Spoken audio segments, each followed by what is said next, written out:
डर एक एहसास में आपका स्वागत है।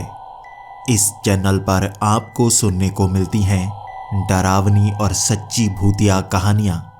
अगर आपको ऐसी ही वीडियोस देखना पसंद है तो हमारे इस चैनल को सब्सक्राइब करना ना भूलें। तो अब बढ़ते हैं आज की कहानी की ओर।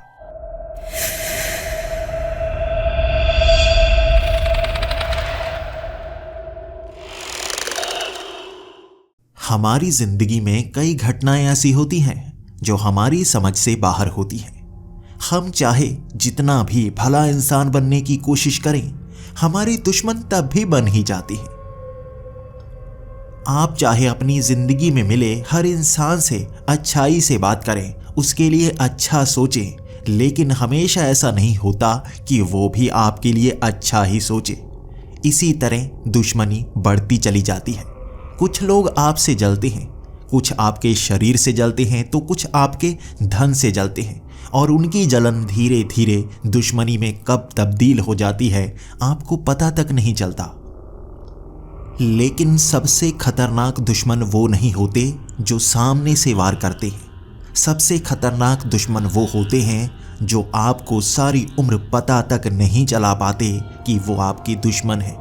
आपके साथ बुरा करते चले जाते हैं और आपको लगता है वो आपके दोस्त हैं। ऐसे दुश्मनों से हर किसी को बचना चाहिए, लेकिन उन्हें पहचाना कैसे जाए, इस सवाल का जवाब कोई नहीं देता। मेरी जिंदगी भी कुछ ऐसे ही सवालों के इर्द गिर्द घूम रही है। आज मैं आपको अपनी कहानी सुनाना चाहूँगा, लेकिन मैं अपना नाम नहीं बताना चाहूँगा। धीरे धीरे आपके हर एक सवाल का जवाब मिलेगा जैसे जैसे रहस्य की ये परतें उठेंगी। मेरी कहानी शुरू होती है एक अंधेरी जगह से। मैं उस अंधेरी जगह में फंसा हुआ था। जैसे ही मेरी आंख खुली, मुझे लग रहा था जैसे मैं अपने बेड पर हूँ। मेरा शरीर नहीं हिल पा रहा, मेरी आंखें नहीं खुल पा रही, मेरे पैर नहीं हिल पा रहे। क्या मुझे पैरालिसिस हो गया है जिस कारण मैं हिल नहीं पा रहा? मेरा दिमाग बहुत तेजी से चले जा रहा था। मैंने अपने हाथों को हिलाने की कोशिश की, हाथ थोड़े थोड़े हिल पा रहे थे। तभी मैंने महसूस करने की कोशिश की, मेरे शरीर के नीचे कुछ लकड़ी जैसा था, मेरे शरीर के ऊपर भी कुछ लकड़ी जैसा था। मेरे पैर इसलिए फंसे हुए थे कि मैं एक बक्से में था। मुझे लिटाया गया था और उस बक्से से मैं बाहर नहीं निकल पा रहा था। अंधेरा, बहुत ज़्यादा अंधेरा था यहाँ पर। मैं देख नहीं पा रहा था। मुझे कोई पैरालिसिस नहीं हुआ था, बल्कि किसी जगह पर जैसे कैद किया गया हो। मेरे सर पर दर्द हो रहा था। मैंने अपना हाथ अपने सर पर रखा और देखा, कोई गीली गीली चीज़ मेरे सर पर थी। शायद ये खून भी हो सकता है और पानी भी। अगर दर्द हो रहा है, शायद कोई जख्म होगा जिससे खून बह रहा होगा। लेकिन यहाँ एक गंदी सी दुर्गंध भी आ रही थी। वो दुर्गंध मुझे बहुत ज़्यादा परेशान कर रही थी। मुझे घुटन का एहसास भी हो रहा था। मैंने अपने शरीर में जितनी शक्ति थी वो सब लगाना शुरू कर दी। मैं हिलकर बाहर निकलना चाहता था। मुझे ऐसी बंद जगह से हमेशा से घबराहट हुआ करती थी। मैं तो गाड़ी में भी कभी इस तरह से नहीं बैठता था। गाड़ी? मेरे पास गाड़ी भी है, लेकिन मेरा नाम क्या है? अचानक मेरे मन में ये गाड़ी का ख्याल आया था, जिससे मुझे ये पता चला था कि मेरे पास गाड़ी है, लेकिन मैं अपना नाम याद नहीं कर पा रहा था। मैं सोचता जा रहा था, मैं कौन हूँ, कहाँ से आया हूँ और यहाँ पर बंद क्यों हूँ? कुछ धुंधली धुंधली सी यादें। क्या आदत है मेरी, वो मेरी आंखों के सामने से निकलती, लेकिन एकदम से मैं भूल जाता। शायद मेरे सर पर चोट लगी है जिस कारण मैं कुछ याद नहीं कर पा रहा हूँ। लेकिन मैं यहाँ पर कैद क्यों हूँ और ये बदबू कहाँ से आ रही है? मैं दिमाग पर जोर लगा रहा था, मैं यहाँ पर कैद कैसे हुआ? क्या मेरी गलती से हुआ या किसी ने मुझे यहाँ पर बंद कर रखा है? सबसे पहले तो मैं कपड़ों में हाथ डालने लगा। कोई ऐसी चीज़ मिल जाए जिसके सहारे मैं कुछ न कुछ कर पाऊँ। मैंने एक तरफ हाथ डाला, कुछ धातु की चीज़ थी। मैंने उस चीज़ को अंधेरे में ही महसूस करने की कोशिश की। ये चम्मच था। चम्मच से हम खाते हैं, लेकिन मेरी जेब में चम्मच क्या कर रहा है? इसके बाद मैंने दूसरी जेब में हाथ डाला। ये एक डिब्बी जैसा था। इसमें कुछ था जो हिल रहा था। मैं उसे हिला हिला कर उन आवाज़ों से ये पहचान कर रहा था आखिर वो क्या चीज़ है। मैं हिलाता गया, तब मुझे महसूस हुआ ये माचिस की डिब्बी थी। इससे मैं आग जला सकता था। मैं इस अंधेरे में देख सकता था। मैंने उस माचिस की डिब्बी से एक तीली निकाली। मैंने उसे जलाने की कोशिश की, लेकिन मेरे हाथ पर खून लगा हुआ था। इसी कारण वो माचिस की तीली भी शायद गीली हो गई होगी। मैं जलाने की कोशिश करता रहा, लेकिन वो जल नहीं पा रही थी। मेरे कपड़े भी थोड़े थोड़े गीले थे। वहाँ ऊपर जो लकड़ी थी वो भी गीली थी, नीचे भी लकड़ी गीली थी, लेकिन माचिस बिल्कुल सूखी थी। मुझे अपने हाथ सुखाने होंगे, लेकिन किससे? मैंने अपने हाथों को अपने कपड़ों पर रगड़ना शुरू कर दिया। बहुत तेजी से रगड़ता गया तो वहां पर हाथ भी जल्दी से सूख गए। अब फिर से मैंने एक तीली निकाली। जल्दी से मैं माचिस से घिसाने लगा और अब तीली में आग लग गई थी। अब यहाँ पर रोशनी हो गई थी। मेरी आंखें चल रही थी, वो देख पा रही थी। ऊपर गंदी सी लकड़ी थी, गीली सी, नीचे भी गीली सी लकड़ी और गंदी सी। यहाँ काफी पानी था और काफी खून भी था। ज्यादातर खून तो मेरा ही लग रहा था, जो सर से बह रहा होगा। मैंने जल्दी से एक जेब में हाथ डाला जहां पर एक रुमाल था। मैं जेब में रुमाल रखता हूँ? मेरा शरीर अपने आप चला था कि मैं जेब में रुमाल रखता हूँ, उसका इस्तेमाल कर सकता हूँ। मैंने वो रुमाल निकाला और जल्दी से सर पर बांध लिया। अब वो तीली खत्म हो चुकी थी। अगली तीली मैंने फिर से जलाई और इधर उधर देखने की कोशिश की। मैं बंद कहाँ पर हूँ? क्या किसी अलमारी में बंद हूँ? किसी बक्से में बंद हूँ? जैसे ही मैंने अपनी दाईं तरफ देखा, एक लाश थी, आधी सड़ी हुई, कंकाल जैसा था वो कुछ। मैं एकदम से डरा और चीखा। मेरे हाथ में वो तीली भी गिर गई। मैं अब डर कर घिसट कर एक तरफ जाना तो चाहता था, लेकिन बक्से में जगह ही नहीं थी। मैं दूर नहीं जा सकता था। वो लाश बिल्कुल मेरे करीब थी। अब मैंने हिम्मत बांधी, एक और तीली जलाई और उस तीली को जलाते ही उसका भद्दा सा चेहरा मैं देख नहीं पा रहा था। उसे देखकर मैं डर रहा था। हाथ मेरे कांपने लगे थे। वो शरीर आधा सड़ चुका था, हड्डियां अंदर से बाहर निकली हुई थी। थोड़े थोड़े कीड़े भी वहां पर हिलते हुए दिख रहे थे और वो बदबू जो इस बक्से में आ रही थी वो इस शरीर से आ रही थी। मैं डर रहा था और चीख रहा था, बचाओ, कोई तो बचाओ, मेरी मदद करो। मैं चीखता जा रहा था, लेकिन शायद इस बक्से से आवाज़ बाहर नहीं पहुंच सकती थी। मैं क्या करता, मैं सोचता रह गया। तभी मुझे ख्याल आया, मुझे यहाँ से बाहर निकलना होगा। मैं किस चीज़ का इस्तेमाल कर सकता हूँ? मैंने हाथ में वो चम्मच लिया। अब मैं चम्मच से क्या कर सकता था? ये तो लकड़ी है ना। इसके बाद मैं इधर उधर देखने लगा। क्या मैं माचिस की तीली जलाकर इस बक्से को जला दूँ? जलने के बाद इससे बाहर निकल पाऊँ? लेकिन ऐसी स्थिति में मैं भी तो जलकर मर ही जाऊंगा।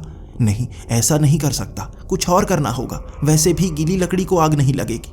मैं उस मुर्दे से हाथ लगाकर कुछ ढूंढने की कोशिश कर रहा था। अगर ये लाश है, इसके पास कुछ तो होगा। शायद किसी में इतनी हिम्मत ना हो कि लाश के बीच हाथ डाल ले, क्योंकि मुझे तो इस तरह की चीज़ों से बहुत ज़्यादा घबराहट हुआ करती थी। मैं खून देखता था तो घबरा कर गिर जाया करता था। हाँ, मुझे ये बीमारी थी। मैं खून से डरा करता था। मुझे याद आ रहा था, ये चीज़ भी अब मुझे याद आ रही थी। मैं अपना नाम क्यों नहीं याद कर पा रहा था? मैं फिर से सोचने लगा और उस शरीर में हाथ डालकर मैं ढूंढ रहा था। कुछ हड्डियां ही थीं वहां पर और कुछ नहीं था। मैं हाथ लगाकर हर तरफ देखता रह गया। उसके बाद एक हड्डी मेरे हाथ में आई। मैंने खींचकर वो तोड़ ली। एक कंकाल से हड्डी ले ली थी उधारी, जिसे वापस करने का मन नहीं था मेरा। वो तीखी हड्डी थी। मैं अब डर कर ये कहने लगा था, इसका क्या करूं? इससे अपना गला काट लूं, मर जाऊं? लेकिन नहीं, मुझे बचना होगा। आखिरी सांस तक मुझे बचने की कोशिश करनी होगी। मैं तीलियां जलाता जा रहा था। अब कम तीलियां बची थी। मैं ज़्यादा तीलियां बर्बाद नहीं कर सकता था। मैं ऊपर नीचे देखने लगा, यहाँ बचने का कोई रास्ता तो होगा। घिसट कर उस बक्से के नीचे की तरफ गया। तेजी से पैर मारने लगा था, नीचे का हिस्सा टूट जाए और मैं बाहर निकल जाऊं। लेकिन बहुत सख्त बक्सा था वो, उससे बाहर निकला नहीं जा सकता था। वहां जैसे कीलें लगाई गई थी। किसी ने मुझे इस बक्से में बंद कर रखा था और वो चाहता था मैं बाहर ना निकल पाऊं। अब कुल 5 से 6 तीलियां बची थी। मैंने सोचा हुआ था अब इन तीलियों को जलाऊंगा नहीं, बहुत ज़रूरत होगी तभी जलाऊंगा। मुझे जिंदा बचना है। यहाँ ऑक्सीजन भी खत्म होने लगेगी, उसके बाद मेरा दम घुटने लगेगा। पहले ही काफ़ी दम घुट रहा था। मुझे नहीं पता कितने समय से मैं यहाँ बेहोश पड़ा था। जिसने भी मेरे सर पर चोट पहुंचाई है उसने मुझे यहाँ पर कैद कर दिया है ताकि मैं मर जाऊं। या उसने सोचा होगा मैं मर ही गया, मुझे यहाँ पर दफन कर दिया होगा। लेकिन यहाँ से बाहर कैसे निकलूं? हाथ में वो चम्मच और वो तीखी हड्डी। उस हड्डी से मैं लकड़ी को खुरचने लगा। मैं ऊपरी तरफ खुरच रहा था, ऊपर ही होगा बाहर निकलने का रास्ता। मैं जैसे जैसे खुरचता गया मुझे महसूस हुआ ये जो लकड़ी थी ये पानी के कारण गीली हो चुकी थी। गीली लकड़ी थोड़ी फूल जाती है और नरम हो जाती है। वो हड्डी आसानी से उसे खुरच पा रही थी। मैं बस ये कोशिश करता गया। 1 घंटे तक मैं उस लकड़ी को खुरचता गया था। उसके बाद वो लकड़ी मिट्टी में धंस गई। वहाँ छेद हो गया था। जिस भी बक्से में मुझे यहाँ पर बंद रखा गया है ऊपर मिट्टी है। तभी दिमाग में ख्याल आया, मुझे किसी ताबूत में कैद करके ज़मीन में तो नहीं गाड़ा गया। इससे बचना बहुत मुश्किल होगा। जिंदा लाश की तरह मुझे यहाँ पर गाड़ दिया गया होगा और मैं दम घुट कर मरूंगा। उसने ये सोचा होगा। बहुत दर्दनाक मौत होती है ये, और इससे बचने की कोशिश तो मैं ज़रूर करूँगा। मैं बार बार सांस लेता और उस तीखी हड्डी से खुरचता जाता। वो हड्डी भी काफ़ी घिस गई थी, लेकिन ऊपर की लकड़ी जो गली हुई थी मैंने उसे फाड़ डाला था। वो हड्डी मैंने एक तरफ फेंक दी। उस कंकाल की एक और हड्डी खींच कर निकाली। अब उस हड्डी से ऊपर की लकड़ी खुरचने लगा था। ये मोटी हड्डी थी, उस लकड़ी को फाड़े जा रही थी। चम्मच का भी सहारा लिया, दोनों हाथ चलाने शुरू कर दिए थे मैंने।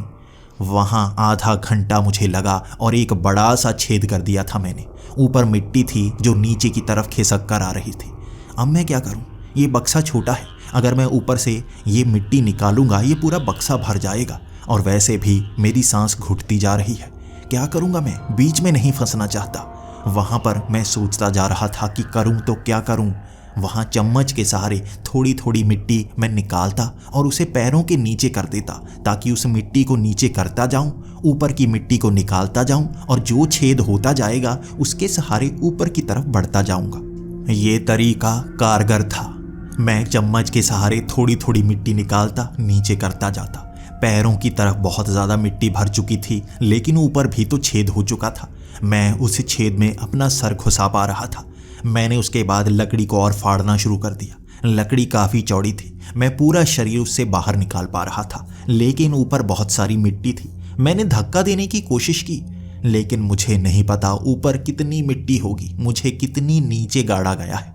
मैं चम्मच के सहारे थोड़ी थोड़ी मिट्टी खुरचता गया। मुझे डर ये भी था, बहुत ज़्यादा मिट्टी नीचे की तरफ दब ना जाए तो मैं यहीं पर दफन हो जाऊंगा। हाथ ही मेरे फंस गए तो मैं निकल ही नहीं पाऊंगा और दम घुट कर ही मिट्टी में मर जाऊंगा। मैं चम्मच के सहारे थोड़ी थोड़ी मिट्टी ही निकाल रहा था, उसे पैरों में डालता गया, छेद बड़ा करता गया, घिसट कर ऊपर होता गया। लगभग पूरे ताबूत में मैंने मिट्टी भर दी थी और ऊपर हुए छेद में मैं बैठा हुआ था। थोड़ा थोड़ा और छेद ऊपर की तरफ करता गया। मैं जोर लगाकर देखता गया ऊपर कितनी मिट्टी है, लेकिन जोर लगाकर वो मिट्टी से बाहर नहीं आ पा रहा था। मैं कोशिश करता जा रहा था। तब भी जिंदा रहने के लिए इंसान कितनी कोशिश करता है आज जान पा रहा था। मैं ज़्यादा ज़ोर नहीं लगा पा रहा था, क्योंकि ज़्यादा ज़ोर लगाता मुझे सांस चढ़ती, ज़्यादा ऑक्सीजन की ज़रूरत पड़ती, और एक बंद ताबूत में ऑक्सीजन की बहुत ज़्यादा कमी होती है। सांस चढ़ने नहीं दे सकता, दम यहीं घुट जाएगा। मैं दम घुटने के कारण बेहोश हुआ तो वो बेहोशी हमेशा के लिए होगी। मैं यहीं पर मर जाऊंगा। मैं धीरे धीरे ही काम करूंगा, समय है मेरे पास। यहाँ इतनी ऑक्सीजन तो होगी ही कि मैं 6 से 8 घंटे निकाल पाता। मैंने 3 से 4 घंटे ये काम किया है, और मैं बेहोश कितने समय से था मैं नहीं जानता। मैं कोशिश करता गया। अचानक जब मैं ऊपर लंबा छेद बना रहा था, वो चम्मच उस छेद से बाहर निकल गया, मेरे हाथ से ही खिसक गया। पहले तो मुझे लगा है मेरा चम्मच खो गया, तभी ख्याल आया वो चम्मच छेद से बाहर निकलकर बाहर गिरा था। वो छेद दिख रहा था, उससे थोड़ी थोड़ी रोशनी आ रही थी। ये उम्मीद की रोशनी थी, किसी और चीज़ की नहीं। मैंने उसमें हाथ डाला, मेरा हाथ बाहर निकल आया था। मैंने पूरी मिट्टी में एक छेद बना दिया। उसके बाद उस मिट्टी को बड़ी तेज़ी से मैं छेद बड़ा करने के लिए इस्तेमाल करता गया। पैरों के नीचे मिट्टी को दबाता गया। मैं छोटी सी जगह में फंसा हुआ था, लेकिन ऊपर छेद बड़ा होता गया। मेरा पूरा सर निकल पाया था उस छेद से, और बाहर अंधेरा था, किसी अजीब सी जगह पर मैं था। आस पास बहुत सारी कब्रें बनी हुई थी। तभी ख्याल आया, ये कब्रिस्तान होगा ना, कब्रिस्तान, मुझे कब्रिस्तान में गाड़ा गया है ताकि किसी को पता तक ना चले। किसी ने मेरे साथ बहुत बड़ा धोखा किया होगा, मुझे यहाँ पर रात के समय गाड़ गया कि मैं मर जाऊँगा। लेकिन मुझ में हिम्मत बहुत है, ट्रेनिंग मिली है मुझे आर्मी में। आर्मी? मैं आर्मी में था। मुझे याद आया, मैं आर्मी में था। मुझे आर्मी की ट्रेनिंग याद है। तभी तो मैं छोटी सी चीज़ से ये बड़ा सा छेद बना पाया। लेकिन पूरी याद क्यों नहीं आ रही? शायद मुझे धीरे धीरे याद आ रहा है। सर पर चोट लगी है, मेरे सर पर कुछ मारा गया है। उस छेद से सर बाहर निकाल लिया था मैंने। धीरे धीरे मिट्टी को पीछे करता गया। मैंने अपना कंधा बाहर निकाला और उसके बाद बाहर निकलना बहुत आसान था। मैं अब बाहर निकल आया और उन तारों की रोशनी, उस चांद की रोशनी में मैं साफ देख पा रहा था। खुली हवा जब मेरे फेफड़ों में गई, जैसे उम्मीद जाग गई थी।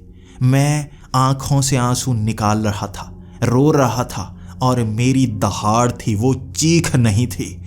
जो भी मेरे साथ ये कर गया है, छोड़ूंगा नहीं। जो भी याद है मुझे बस बदला लेने के लिए इस्तेमाल करूंगा। यहाँ बाहर निकलने के बाद मैं उन कब्रों के ऊपर से छलांगे लगाता हुआ बाहर जाना चाहता था। मेरा पैर किसी चीज़ में फंसा और मैं वहाँ पर गिर गया। वहाँ गिरने के बाद शरीर किस तरह से शिथिल हुआ पड़ा था। शरीर उठ नहीं पा रहा था। मेरी बाजुओं में जान नहीं थी। मैंने अपने सर की पट्टी को और ज़्यादा मजबूत कर लिया। वहाँ से अब भी खून बह रहा था। मैं मर जाऊँगा अगर खून बहुत ज़्यादा बह गया। इसे रोकना होगा। मैंने एक टी शर्ट पहन रखी थी गंदी सी, उस टी शर्ट को उतार दिया। मैंने उस रुमाल को उतार दिया और उसके बाद उस टी शर्ट को इतनी ज़ोर से बांधा ताकि खून ना निकले। मैं खून को और निकलने नहीं दे सकता। मैं ज़िंदा नहीं बचूंगा। मुझे लोगों के पास जाना होगा। यहाँ कहीं तो लोग होंगे, मुझे अस्पताल लेकर जाएंगे। एक बार अस्पताल पहुँच जाऊँ, वहाँ पर कह दूँगा पुलिस को बुला लो ताकि कोई मुझे मार ना पाए। बस मैं बच जाऊँ एक बार। यहाँ कोई नज़र क्यों नहीं आ रहा? कब्रिस्तान है ना? कब्रिस्तान में रात को कोई नहीं आता। रात का समय है, मुझे कब्रिस्तान से बाहर निकलना होगा। कब्रिस्तान वैसे भी अजीब सी जगह पर बनाए जाते हैं ना, दूर शहर से, तो मुझे थोड़ा भागना पड़ सकता है।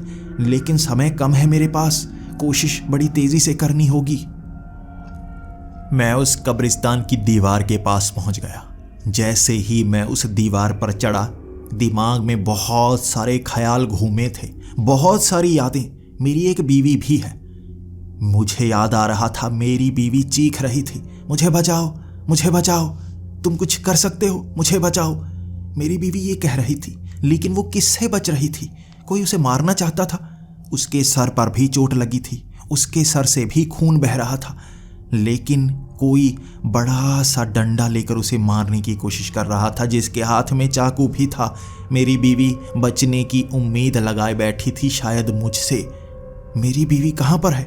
मैं कहाँ पर रहता हूँ? मुझे घर का कुछ भी याद नहीं आ रहा, लेकिन बस अपनी बीवी की कुछ यादें मेरे दिमाग में घूम रही हैं। मैं उसके साथ कैसे रहा करता था। वो मेरे लिए खाना बनाया करती थी। कभी कभी हम झगड़ा किया करते थे, कभी कभी हम घूमने जाया करते थे। धीरे धीरे यादें मेरे दिमाग में आ रही थी और मैं उस दीवार पर चढ़ा हुआ इस तरह से आंखों के सामने उन यादों को घूमता हुआ देख पा रहा था। और कब मेरा पैर फिसला मुझे नहीं पता। उस बड़ी सी दीवार से मैं कब्रिस्तान के बाहर गिर चुका था। मेरा पैर थोड़ा सा मुड़ चुका था और दर्द काफ़ी ज़्यादा हुआ था। मैं अब उठने की कोशिश कर रहा था। कोई मेरी बीवी को मारना चाहता है। शायद उसी ने मुझे यहाँ पर इस तरह से मुर्दा समझकर कैद कर दिया होगा। मुझे अपनी बीवी को बचाना होगा। मेरे दिमाग में यादें घूम रही हैं। शायद धीरे धीरे मुझे सब कुछ याद आ रहा है। मैं अब दीवार से तेज़ी से भागना चाहता था। मैं वहाँ से दूर जाना चाहता था। मेरे सर से खून बह रहा है। इसका मतलब चोट मुझे आज रात ही लगी है। और मुझे अपनी बीवी के जो सपने आ रहे हैं कि कोई उसे मार रहा है, वो भी तो आज रात का ही होगा, क्योंकि अभी भी अंधेरा है। मैं जिंदा हूँ। मुझे अपनी बीवी को बचाना है। वो ख्यालों को मैं आंखों के सामने घूमने देना चाहता था। उसमें से कुछ भी क्लू मुझे मिल पाता तो अच्छा ही होता। मेरी याद वापस आ जाती। जब याद वापस आएगी तभी तो मैं मदद कर पाऊंगा ना। उसके बाद मैं अपनी बीवी को रोता हुआ देख रहा था। कोई उसे मारना चाहता था और मुझे उसके हाथ में डंडा दिख रहा था। वो हाथ नजर आ रहा था। मैं भी जैसे उसे बचाने की कोशिश कर रहा हूँ, लेकिन मैं खुद को देख नहीं पा रहा था। कहाँ हूँ मैं? क्या मुझे बांधा गया है? तभी एक ख्याल जो मेरी आंखों के सामने घूमा, मेरे सर पर वही डंडा बजा था। मेरे सर के पीछे वो डंडा मारा गया। किसी के हाथ में वो डंडा था। मैं उसका चेहरा नहीं देख पा रहा था, लेकिन मेरे सर पर वो चोट लगी। वो बहुत ज़ोरदार तरीके से मारा गया था, और उस डंडे को सिर्फ एक बार ही नहीं मारा गया था, 3 बार। जब मैं नीचे गिर गया, फिर से वो डंडा मेरे आगे वाले सर पर मारा गया। फिर से तीसरी बार वो डंडा आगे वाली मेरे सर पर मारा गया, और उसके बाद मेरी आंखें एकदम से बंद हो गई। शायद उसके बाद ही उसने मुझे मरा हुआ समझ लिया होगा और मुझे यहाँ पर दफना गया होगा। लेकिन मेरी बीवी, क्या उसे भी मार दिया? मेरे पास जो लाश थी, क्या वो मेरी बीवी की थी? नहीं, एक रात में लाश इतनी जल्दी नहीं सड़ती, हमें आर्मी में सिखाया गया था। हाँ, मैं आर्मी में फॉरेंसिक डिपार्टमेंट में था। मैं लाशों के साथ ये सब किया करता था। मुझे विज्ञान की चीज़ों में बहुत ज़्यादा इंटरेस्ट है। केमिकल कैसे काम करते हैं, शरीर कैसे सड़ सकता है। हाँ, मैं आर्मी में ये पढ़ा करता था, लेकिन और कुछ याद क्यों नहीं आ रहा? ट्रेनिंग मुझे याद क्यों नहीं आ रही? शरीर चल तो रहा है, यादें धीरे धीरे आ रही हैं। मैंने वहाँ से भागना शुरू कर दिया था। ये जैसे शहर से बाहर वाला इलाका था, खेत थे, मैं खेतों में भाग रहा था। मैं उस खेत से काफ़ी आगे निकला था। मुझे सामने एक पेड़ नजर आया। पेड़ के नीचे किसी ने लकड़ियाँ जला रखी थी। लकड़ियों से आग निकल रही थी, थोड़ा थोड़ा धुआं निकल रहा था। मैं उस तरफ भागने लगा था। मैं चाहता था वो मेरी मदद करे। मैं भागता हुआ गया। वहाँ पर मैंने एक औरत देखी। उस औरत ने काले रंग की साड़ी पहन रखी थी। वो उस आग को जला रही थी, और उसके हाथ में एक खोपड़ी थी, इंसानी खोपड़ी। उस खोपड़ी को देखते ही मेरे पैर वहाँ पर रुक गए। मैं मदद के लिए वहाँ पर जाना चाहता था, लेकिन दिमाग में अजीब अजीब से ख्याल आने लगे थे। ये इंसानी खोपड़ी है। इंसानी खोपड़ी के साथ कोई सभ्य इंसान इस तरह से नहीं कर सकता। ये कोई खतरनाक औरत लगती है, इससे भी बचना होगा। कहीं यही तो कातिल नहीं तुम्हारी? ये ख्याल आ रहे थे। मैं क्या करता? क्या उससे दूर जाना चाहिए था या उसके करीब जाना चाहिए था? मुझे ये सवाल का जवाब चाहिए था, और वो भी खुद से। ये जवाब बहुत जल्दी मिल गया। मैं उसके पास जाऊंगा, कोशिश करूंगा, और अगर उसने मुझ पर हमला किया तो मैं मुकाबला करूंगा। अब बचने का यही तो रास्ता है। इसके बाद जैसे ही मैं उसके पास पहुंचा, वो पीठ मेरी तरफ थी। मैंने उसको कहना शुरू कर दिया, मेरी मदद करो, मुझे बहुत ज़्यादा चोट लगी है, मेरे शरीर से बहुत ज़्यादा खून बह रहा है, मेरी मदद करो। वो हंसने लगी थी। उसकी हंसी की आवाज़ आई थी पीछे। मैं हैरान सा हो गया। मैंने कहा, हंस क्यों रही हो? सच में चोट लगी है, मैं मजाक थोड़ी ना कर रहा हूँ। आधी रात को कोई इस तरह तुम्हारे पास आए तो मदद तो करनी चाहिए ना तुम्हें। वो अब भी हंसती जा रही थी। उसकी हंसी मुझे बहुत ज़्यादा परेशान कर रही थी। जब आपको किसी से मदद की उम्मीद हो और वो सामने से मुस्कुराने लगे, कितना दुख होता है, ऐसा एहसास हो रहा था मुझे। उससे उम्मीद थी और वो उम्मीद पर खरी नहीं उतर रही थी, तो मुझे गुस्सा आने लगा था। मेरा गुस्सा जैसे बढ़ता जा रहा था। मैंने उसके कंधे पर हाथ रखा, उसे घुमाया, और जैसे ही उसका चेहरा मेरे सामने आया, वो कोई साधारण औरत नहीं थी। उसका चेहरा बहुत भयानक, काले रंग का चेहरा, लाल रंग की आंखें, बड़ी सी नाक, और वो काला चोला था जो उसने पहन रखा था। वो मेरी तरफ देखकर हंसने लगी थी। वो कोई साधारण इंसान नहीं बल्कि चुड़ैल लग रही थी, और उसकी हंसी वैसी की वैसी ही। उसे देखते ही मैं पीछे गिर गया। वो वहाँ पर बैठी मेरी तरफ देखे जा रही थी। उसके बाद वो खड़ी हुई।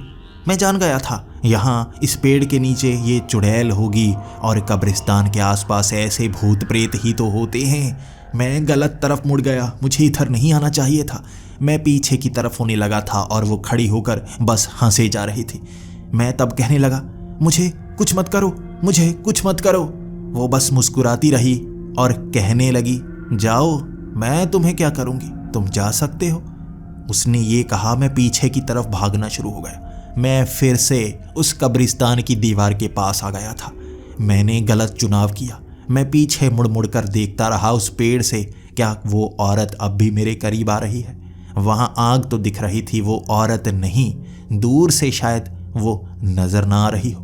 अब मुझे और रास्ते का चुनाव करना होगा। मैं दूसरी तरफ जाता हूँ। मैंने दूसरी तरफ चलना शुरू कर दिया। मेरा पैर मुड़ा हुआ था, लेकिन अब दर्द नहीं हो रहा था। शायद जिंदा रहने के लिए शरीर आपकी मदद करने लगता है। चोट लगी भी हो, दर्द कम होने लगता है, क्योंकि मौत सामने नजर आती है। उससे बचने का आखिरी रास्ता तो चुनना ही होता है। अब मैं दूसरे रास्ते से आगे बढ़ने लगा था। ये भी खेत थे, लेकिन यहाँ पर उगाया कुछ नहीं गया था। यहाँ थोड़े थोड़े कांटे भी थे जो ज़मीन से निकले हुए थे। ये कोई ऐसा पौधा होगा जिस पर इतने सारे कांटे लगे हुए थे। उनसे बचना मुश्किल हो रहा था। मेरे पाँव में कोई जूती नहीं थी। मैं नंगे पाँव आगे बढ़ रहा था और बार बार वो कांटे पाँव में चुभ जाते। इसीलिए मैंने पत्थरों वाला रास्ते का चुनाव किया। पत्थर थोड़ा कम चुभ रहे थे और आगे बढ़ने में थोड़ी परेशानी कम हो रही थी। मैंने उसी रास्ते का चुनाव किया और आगे बढ़ता गया। वहाँ जैसे ही उस खेत को मैंने पार किया, एक पगडंडी सी नज़र आई। ज़रूर इसके सहारे मैं बहुत आगे तक जा सकता हूँ। मुझे एक ऐसी सड़क तक पहुँचना है जहाँ पर गाड़ियाँ आती जाती हों। उन गाड़ियों को रोक कर मैं कहीं ना कहीं तो जा ही सकता हूँ। जब तक मुझे कुछ ना कुछ याद आने लगेगा। मुझे अपना बंगला याद आने लगेगा। बंगला, मेरे पास बंगला था, बड़ा सा। हाँ, उसमें स्विमिंग पूल भी था। मैं शायद अमीर था, मेरे पास पैसे थे। मैं आर्मी में रह चुका हूँ, मैं अमीर भी था। मेरा शहर में बंगला है। किस शहर में मेरा बंगला है? मुझे अपने शहर का नाम याद क्यों नहीं आ रहा? मुझे अपना नाम क्यों नहीं याद आ रहा? मैं वहाँ पगडंडी पर भाग रहा था, लंगड़ाता लंगड़ाता, और मेरे ज़बान पर शब्द ये थे।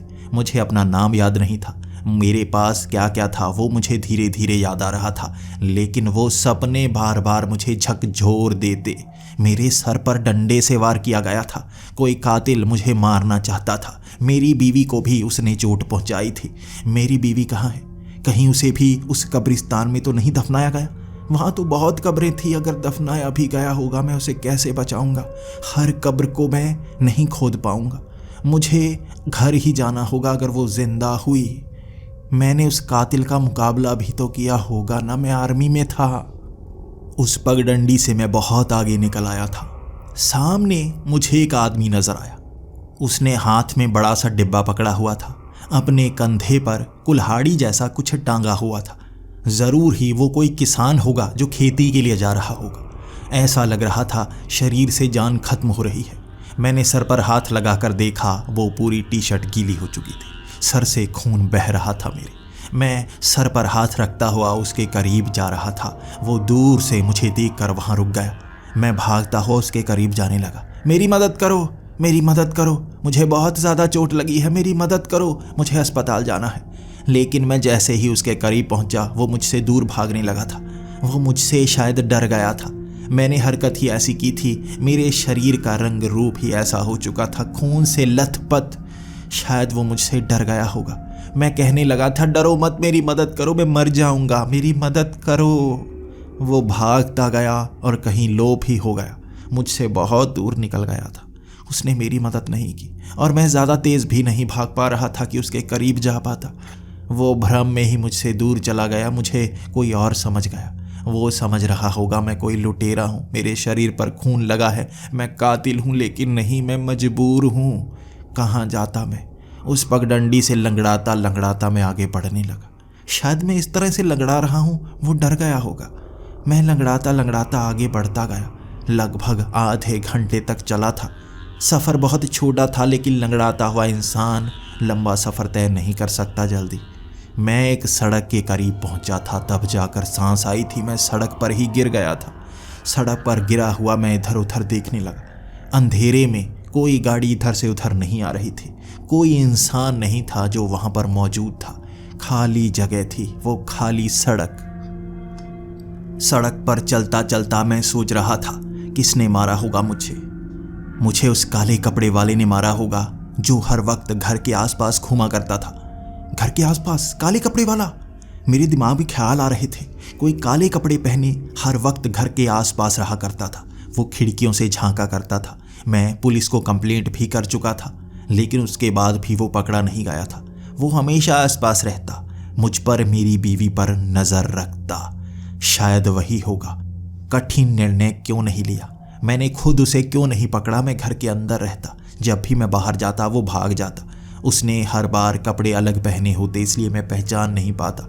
उसने काले रंग की हुडी पहनी हुई होती, बड़ा सा चश्मा पहना होता, अपने मुंह पर मास्क पहना हुआ होता, मैं उसे पहचान ही नहीं पाता।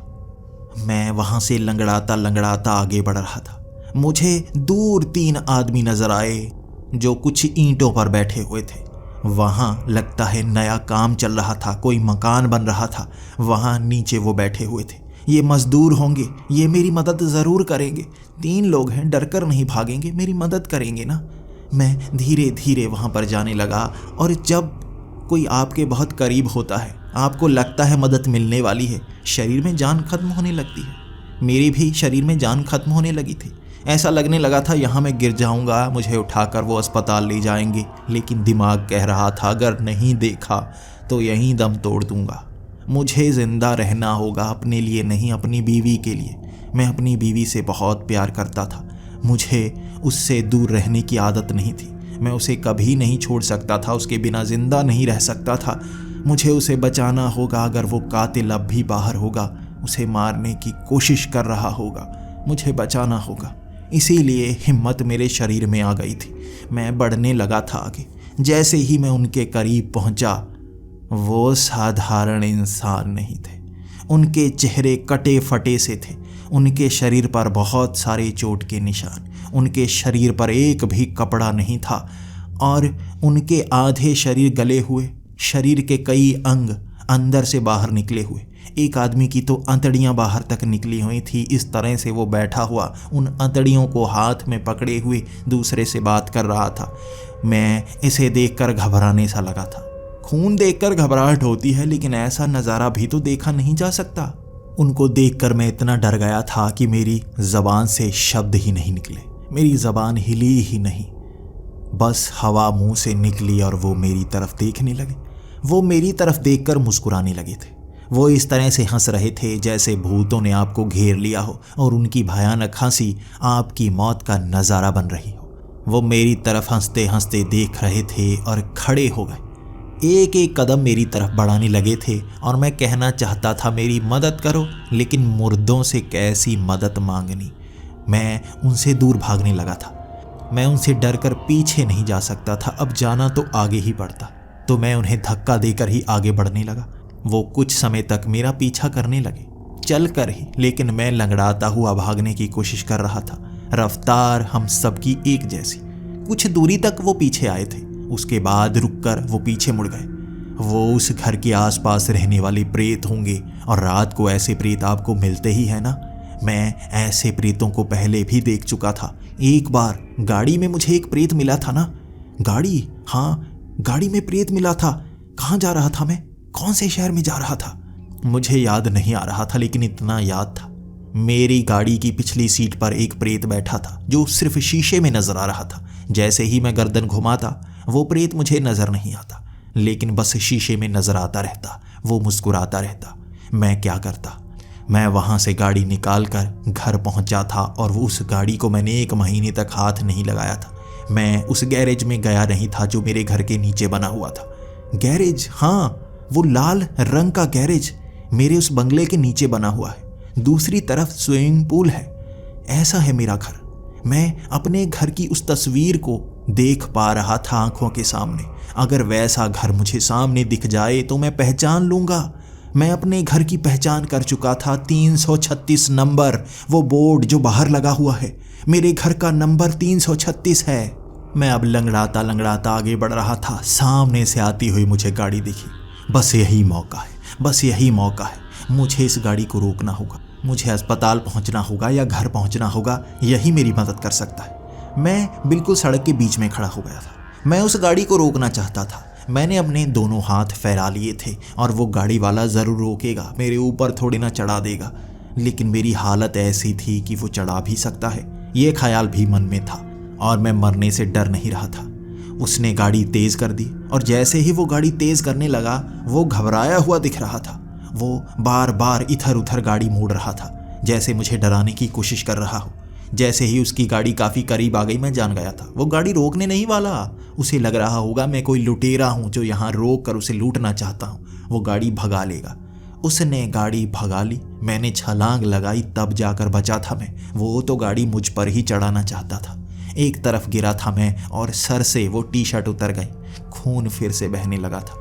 वो टी शर्ट पहले ही गीली हो चुकी थी, लेकिन खून सूख गया था, इसलिए उस खून को रोके हुई थी। फिर से गिरने के कारण खून बहना शुरू हो गया। मैं फिर से उस टी शर्ट को लपेट कर आगे बढ़ने लगा था। खून धीरे धीरे बह रहा था। कमज़ोरी धीरे धीरे आती जा रही थी। मौत मेरे नज़दीक थी, लेकिन अपनी बीवी को बचाने की जिद मुझे मौत से लड़ने की शक्ति दे रही थी। मैं थोड़ा आगे निकला था, वहाँ एक गाड़ी खड़ी थी। वो आदमी शायद बाथरूम करने के लिए उस झाड़ियों में गया हुआ था और गाड़ी वहीं खड़ी थी। ये मेरी मदद करेगा, इसके पास जाऊंगा मैं, पाँव पड़ जाऊंगा मैं, मेरी मदद करो, कुछ तो करेगा ये। मैं भागता हुआ उस झाड़ियों के पास गया। मुझे देखते ही वो मूत रहा इंसान एकदम से डर गया। वो मुझसे दूर भागने लगा था। वो अपनी गाड़ी से भी दूर भागने लगा था। मेरी हालत भी तो ऐसी है। खून से लथपथ इंसान, कौन नहीं डरेगा उससे। वो भी डर गया होगा। वो मुझसे दूर जाने लगा था, लेकिन मैं उसके पीछे पीछे, मेरी मदद करो, मेरी मदद तो करो। वो दूर रुक गया था, वहां से मेरी तरफ घूरने लगा था और मैं धीरे धीरे चलता हुआ उसके करीब, मेरी मदद करो। उसने भी दूर से आवाज लगाई, क्या मदद करूं? तुम्हारी हालत देखो, मुझे बहुत डर लग रहा है। मुझे लूटना मत, मुझे मारना मत। देखो, मैंने कभी बुरे काम नहीं किए, मैं बहुत अच्छा इंसान हूं। तो मैंने भी कहा, अगर अच्छे हो तो मदद करो मेरी, मैं मर जाऊंगा। वो मेरे करीब आया, लेकिन करीब से भागकर गाड़ी में बैठ गया। उसने गाड़ी स्टार्ट की और वो वहां से चला गया। आज कोई मदद नहीं कर रहा था। जब आपकी किस्मत बुरी हो तो मौत आपको अपनी तरफ खींचने की हर कोशिश करती है। मुझे लगने लगा था मैं निर्दयी था। मैं हमेशा से जानवरों से नफरत किया करता था। मुझे जानवर पसंद नहीं थे। जानवर, हाँ, मुझे याद आ रहा था, मैं जानवरों को पसंद नहीं करता था, पंछियों को पसंद नहीं करता था। मैं हमेशा आसपास रहने वाले कुत्तों को मारा करता था। घर में भी जो कुत्ता था, मैंने उसे बहुत पीटा था, जिस कारण उसकी मौत हो गई थी। ये सदमा सा लगा था मुझे। मैंने खुद को बदलने की कोशिश तो की थी, लेकिन मैं बदल नहीं पाया था। शायद जानवरों से नफरत किया करता था मैं, और आज उन्हीं कर्मों का फल मिल रहा था कि मैं भी जानवर की तरह यहाँ चोट खाए हुए था और मदद कोई नहीं कर रहा था। मैं और आगे बढ़ने लगा था। यहाँ से गाड़ियाँ अब नहीं निकल रही थी। आगे एक और गाड़ी रुकी हुई दिखी मुझे। वहाँ भी शायद कोई बाथरूम के लिए गया होगा। मैं उससे मदद नहीं मांगूंगा। मैं ऐसा करूँगा, छिप जाऊँगा पीछे, और वो आदमी वहाँ तक मुझे छोड़ देगा जहाँ वो जाना चाहता है। शायद आगे कोई शहर होगा। मैं जल्दी से उसकी गाड़ी की पिछली सीट में बैठ गया। वो मोटा सा आदमी था, उसने पिछली सीट देखी ही नहीं। वो बस गाड़ी में बैठा और गाड़ी चलाने लगा। अब मुझे सांस आई थी, कहीं ना कहीं तो ये मुझे पहुंचाएगा ही। वहां जाकर बाकी लोगों से मदद मांगूंगा। जहां पर भीड़ होगी लोग मेरी मदद करेंगे ज़रूर। मैं वहीं बैठा बैठा सोच रहा था आगे करूं तो क्या करूं। आंखों में सपने घूमने लगे मेरी जिंदगी के। जो भी वो इंसान था जिसने मुझे मारा था, वो काले मास्क वाला, उसकी नीली सी आंखें थीं, वो हुडी पहने हुए होता। अब ख्याल आ रहे थे उसके हाथ में चाकू था। उस रात से पहले कोई दिन वो मेरी बीवी को शायद दूर से धमका रहा था। मैं खिड़की से देख रहा था, वो बाहर खड़ी थी उस आदमी के पास, और वो आदमी मेरी बीवी को चाकू दिखा रहा था। बार बार उसके हाथ में चाकू पकड़ाने की कोशिश करता, मेरी बीवी ना कर देती। हाथ जोड़कर उसके सामने माफ़ी मांगने की कोशिश करती। मुझे नहीं पता वो कौन था, लेकिन बहुत ताकतवर लगता था। कोई रईस इंसान शायद वो था जो हमारे परिवार से बदला ले रहा था। मेरी बीवी उससे माफ़ी मांग रही थी। कोई गलती जो मैंने की होगी उसकी सज़ा हमें मिलनी ही थी। मेरी बीवी बस उसे टालने की कोशिश कर रही थी। मैं भागता हुआ बाहर गया था और वो आदमी वहाँ से दूर निकल गया था। मैं उसे ढूंढ नहीं पाया। उसके बाद मैं घर में वापस आया था, अपनी बीवी पर चिल्लाया था। मुझे नहीं पता क्या बातें हुई, लेकिन मैं अपनी बीवी पर चिल्ला रहा था। शायद मैं गुस्सा निकाल रहा था कि नहीं, उनके सामने इस तरह से डरना नहीं है। मुझे लगा था मैं उनका मुकाबला कर लूँगा, लेकिन वो मुझे इस तरह यहाँ इस मुसीबत में डाल ही गए। शायद मेरी बीवी को भी उन्होंने मार ही दिया होगा। बदला तो मैं लूँगा। मुझे यादें कम क्यों आ रही हैं? उस गाड़ी की पिछली सीट पर लेटा हुआ मैं ये सोच रहा था। मैं अपना नाम याद करना चाहता था। वो गाड़ी एक शहर में पहुंची थी। उस शहर के वो घर मेरी पहचान में आ रहे थे। शायद मैं यहीं पर रहा करता था, यहाँ पर सैर के लिए आया करता था, मैं चलकर जाया करता था इन सड़कों पर। वो गाड़ी आगे चलती गई और मैं उन घरों को पहचानता गया। वो मोटा आदमी आगे गाड़ी चलाता जा रहा था, लेकिन वो धीमी चला रहा था। शायद उसे गाड़ी ज़्यादा चलानी नहीं आती थी, इसलिए वो धीमी चला रहा था और मुझे इसका फ़ायदा हो रहा था। उन घरों को पहचान रहा था और तभी वो 336 नंबर का बंगला सामने दिखा मुझे। ये मेरा घर था, मैं यहाँ पर रहा करता था। मैं पहुँच गया, मैं पिछली सीट पर बैठ गया। मैं उसे कहने लगा, रोको गाड़ी, रोको गाड़ी। वो अचानक से घबरा गया। कोई पिछली सीट पर अचानक कैसे आ गया? वो बहुत ज़्यादा डर गया था। उसने गाड़ी वहीं रोकी और वो चिल्लाने लगा, भूत भूत।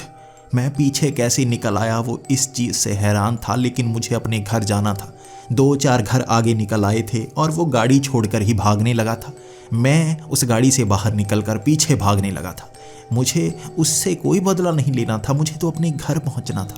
मैं भागता हुआ अपने घर गया। वहाँ दिमाग में ख्याल आए जा रहे थे। अपने सामने जब वो चीज़ें हों जो आपकी हैं तो यादें तेज़ी से घूमने लगती हैं। अपनी बीवी के साथ बिताए हुए वो पल, हमारे झगड़े, हमारे प्यार के पल आंखों में घूम रहे थे। हम किस किस देश में घूमने जाया करते थे, वहाँ क्या क्या खरीदा करते थे, हमारे बीच किस किस बात का झगड़ा हुआ करता था। हर चीज़ मुझे याद आ रही थी, लेकिन बस अपना नाम याद नहीं आ रहा था। मैंने जल्दी से घर का वो गेट खोला। मैं अपने घर के अंदर भाग रहा था। मैं चीखें मार रहा था, अपनी बीवी को बुलाने की कोशिश कर रहा था, अंजलि, अंजलि। मेरी ज़बान से ये शब्द अपने आप निकल रहे थे, मेरी बीवी का नाम अंजलि है। तब मुझे याद आया, मेरी बीवी का नाम अंजलि है। मेरी ज़बान ने खुद ब खुद वो शब्द बोलने शुरू कर दिए थे, अंजलि, अंजलि, कहाँ हो तुम? क्या वो कातिल यहाँ पर है? मैं तुम्हें बचाऊंगा, वो तुम्हें चोट नहीं पहुँचा पाएगा। मैं भागता हुआ अपने घर के अंदर गया था। मैं देखने लगा था मेरी बीवी कहाँ पर है। मैं इधर उधर झांकता गया था। मैंने लाइट जलाई, वहाँ बहुत अंधेरा था। बेडरूम, वो सबसे पीछे वाला कमरा, वो मेरा बेडरूम है। मुझे वहाँ जाना चाहिए। वहाँ कहीं पर कोई सामान नहीं गिरा हुआ था, लेकिन जब मुझे मारा गया था हर सामान यहाँ पर गिरा हुआ था। बहुत शातिर कातिल लगता है जिसने मुझे मारकर यहाँ सबूत मिटाने की भी कोशिश की होगी। लेकिन मेरी बीवी कहाँ पर है? क्या उसे मार दिया? यहाँ एक भी सामान बिखरा नहीं था। मेरा मन बैठा जा रहा था। हम दोनों को ठिकाने तो नहीं लगा दिया उसने, और सामान इस तरह से रख दिया कि पुलिस को कुछ पता तक ना चले। मेरे कदम लड़खड़ाते हुए आगे बढ़ रहे थे। मैं चलता हुआ आगे जा रहा था। दिमाग में वो सपने घूमते जा रहे थे ज़िंदगी के। मुझे पता नहीं क्यों मेरी नज़रों में वो झगड़े की बातें सबसे ज़्यादा याद आ रही थी। मैं अपनी बीवी को किस तरह से पीटा करता था।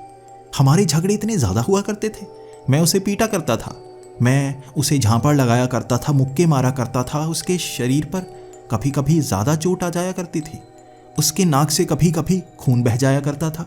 मुझे गुस्सा आता ही बहुत था। मैं आर्मी में था, इसीलिए मैं वो गुस्सा उस पर निकाला करता था। मैंने आर्मी छोड़ दी थी, मैंने बिजनेस शुरू किया था। उसके बाद से ही मैं अपनी प्रेमिका से शादी कर पाया था, लेकिन उस पर गुस्सा ही बहुत आता था मुझे। वो इतनी खूबसूरत थी कि किसी से बात करती मुझे उस पर गुस्सा आता, मैं उसे मारने लगता। मैं किसी से उसे मिलने नहीं देना चाहता था, ना ही उसके भाई से। उसका भाई हमेशा उससे मिलने के लिए तरसता, लेकिन मैं उसे चुप करा के घर में रखता। वो मेरी थी, मैं किसी से मिलने नहीं देना चाहता था उसे। ये ख्याल अब मेरी आंखों में घूमने लगे थे कि मैं इस तरह इतना गुस्सैल था। ये सब ख्याल मेरे दिमाग में चले जा रहे थे। हर याद आ रही थी सिर्फ अपने नाम के सिवा। मैंने अपने उस बेडरूम का दरवाज़ा खोला। बहुत अंधेरा था। मैंने जैसे ही लाइट जलाई, उस बेड पर मेरी बीवी सो रही थी। वो लाइट की रोशनी में उठी। उसे बिल्कुल भी चोट नहीं लगी थी, लेकिन उसके शरीर पर थोड़े से पुरानी चोट के कोई निशान से थे। ये चोट भी तो मैंने दी थी। मैंने जब उस पर मुक्के मारे थे, मैंने जब उस डंडे से उसे पीटने की कोशिश की थी। वो हाथ मेरा था, वो डंडे मैं उसके मार रहा था, सर पर, शरीर पर। मैं उसकी पिटाई कर रहा था, कोई और नहीं था। जब ये ख्याल मेरी आंखों के सामने आए थे, मैं घबरा सा गया था। तो मुझे किसने मारा था? तभी मेरी बीवी उठी। उसकी नज़रें जैसे ही मुझ पर पड़ी वो चीखने लगी, वो रोने लगी थी, वो डरने लगी थी, वो दीवार से लग गई थी। वो मुझसे इस तरह से डर रही थी और मैं भी बोलने की कोशिश कर रहा था, लेकिन मेरा मुंह जैसे सिला गया था, होंठ खुल नहीं रहे थे, मैं कुछ बोल नहीं पा रहा था। मैं उसको कहना चाहता था मैं यहाँ पर आ गया, लेकिन मेरा मुंह हिल नहीं पा रहा था और उसकी चीखें बहुत भयानक थी। वो डर रही थी, मुझे माफ़ कर दो, मैंने तुम्हें मारा, मुझे माफ़ कर दो, मेरी कोई गलती नहीं थी, मुझसे बस वो छोटी सी गलती हो गई। वो ये कह रही थी और आंखों के सामने वो नज़ारा घूम गया।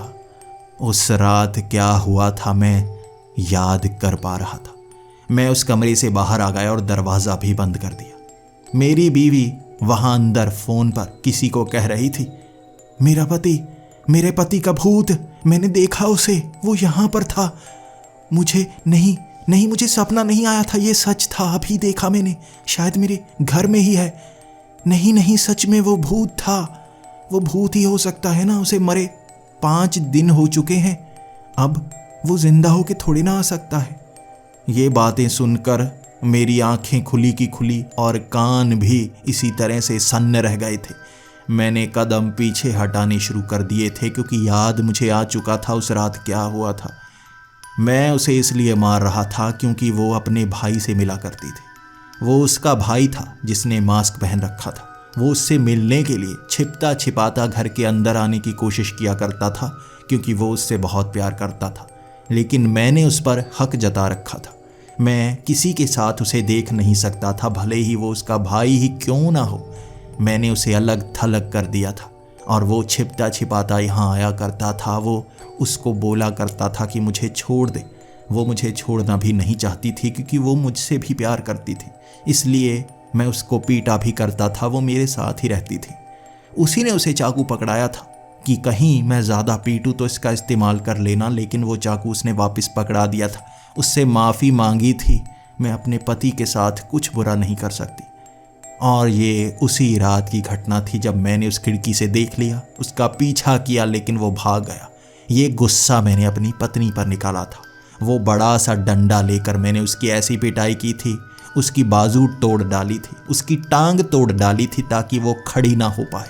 मैं उसके सर पर भी वो डंडा मारना चाहता था, लेकिन वो डंडा उसके कंधे पर लगा था, उसका कंधा भी तोड़ डाला था। वो मासूम सी हमेशा मुझसे पिट जाया करती थी, लेकिन उस दिन दर्द से कराह रही, उसके अंदर भी वो हिम्मत जाग गई थी। वो डंडा उसने मेरे हाथ से छीना था और मुझ पर मारना शुरू कर दिया था। मेरे सर के पीछे वो डंडा उसने मारा था, उससे मैं नीचे गिरा था। उस दिन उसने वो सारा गुस्सा मुझ पर निकाला था। मैंने उससे 3 साल पहले शादी की थी और तब से मार मार कर उसका बुरा हाल कर दिया था और आज उसका गुस्सा फूट कर निकला था। उसने बस 3 बार ही मारा था और मेरी आंखें बंद हो गई थी। मेरी मौत वहीं हो गई थी। मैं चलता हुआ बाथरूम गया था। उस शीशे में खुद का चेहरा मैंने देखा था। मैं आधी लाश की तरह था, मेरा चेहरा सड़ा हुआ था, कीड़े मेरे शरीर से बाहर निकल रहे थे, मेरे अंदर से हड्डियां नजर आ रही थी। खून जो मेरे सर से निकल रहा था बार बार निकलता और वापस चला जाता, बार बार निकलता और वापस चला जाता। मैं जिंदा ही नहीं था, मैं एक भूत बन गया था जो यादों को ताज़ा करने की कोशिश कर रहा था। मेरी बीवी की चीखें अब भी उसके कमरे से आ रही थी। वो मेरे भूत से भी डर रही थी कि मैं वापस आऊँगा, उसे मारूंगा, वैसी ही ज़िंदगी दोबारा बना दूंगा जैसी पहले हुआ करती थी। मैं उस ताबूत में कैद नहीं किया गया था, मुझे दफन किया गया था। मुझे याद आ रहा था वो सब कुछ जो आपके शरीर के साथ होता है, वो यादें आपके दिमाग में होती हैं। मुझे किस तरह से दफनाया गया था और मेरे कत्ल का इल्ज़ाम मेरी बीवी पर लगा था, लेकिन उसने खुद को बचाने के लिए मुझे मारा था। मेरी कब्र के पास बैठी मेरे जैसे बेरहम पति पर भी उसको जैसे रहम आ रहा था। उसकी आंखों से आंसू निकल रहे थे क्योंकि वो मुझसे प्यार किया करती थी और मैं ये दरिंदा कब बन गया मुझे पता ही नहीं चला था। उसने खुद उस मिट्टी को मेरे ताबूत के ऊपर डाला था और मैं उस कब्र में एक लाश की तरह लेटा था। मैं लाश ही था। उस घर से मैं चलता हुआ बाहर निकला था। मैं जानता था मैं एक प्रेत हूँ। मैं दीवारों को पार कर सकता था, मैं गाड़ियों के अंदर बैठ सकता था। जैसे मुझे एक प्रेत मिला था मेरी गाड़ी के पीछे, उसी तरह मैंने एक चलती हुई गाड़ी के अंदर अपना बसेरा बनाया था। वो गाड़ी उसी कब्रिस्तान की तरफ जा रही थी, उसके मैं पीछे बैठ गया था। वो जैसे ही कब्रिस्तान के पास पहुंची, मैं उसके आर पार निकलकर उस कब्रिस्तान के अंदर पहुंच गया। हर याद मेरी आंखों के सामने थी और मुझे पता था मेरी जगह कहाँ है, मेरा घर कहाँ है, इस ताबूत में। शायद जब से मेरी मौत हुई है ये घटना बार बार होती है या सिर्फ आज हुई है। मुझे मरे हुए लगभग इतने दिन हो चुके हैं, क्या अब तक मुझे सब कुछ याद नहीं आया था? क्या मैं ताबूत में तब से सो ही रहा था? मैं फिर से उसी कब्र के अंदर चला गया। मैंने कुछ समय पहले जो मिट्टी खोदी थी वो असल में खोदी नहीं गई थी, वो सब भ्रम था। मिट्टी वहाँ पर वैसी ही थी। मैं मिट्टी को पार करके उस कब्र में दोबारा चला गया। मैंने अपनी आंखें भींच ली थी। मुझे बस अब मुर्दा बनकर उसी में रहना होगा। मेरी आंख खुली, मैं एक बक्से में था। बक्सा? मैं इस बक्से में कहाँ से आ गया? क्या किसी ने मुझे यहाँ पर कैद कर रखा है? यहाँ पर बहुत बुरी दुर्गंध आ रही थी। मेरे सर पर दर्द हो रहा था, मेरे सर पर शायद चोट लगी थी। क्या हुआ है मेरे साथ? शायद मुझे किसी ने कैद कर रखा है। हर रात क्या मेरे साथ ऐसा होता है? मुझे कुछ याद आ रहा है। कौन हूँ मैं? कौन हूँ मैं? मेरा नाम क्या है? क्या आप मेरा नाम बता सकते हैं? क्या बता सकते हैं मैं कौन हूँ, मेरे साथ क्या हुआ और किसने मुझे कैद कर रखा है? मुझे कुछ याद क्यों नहीं आ रहा?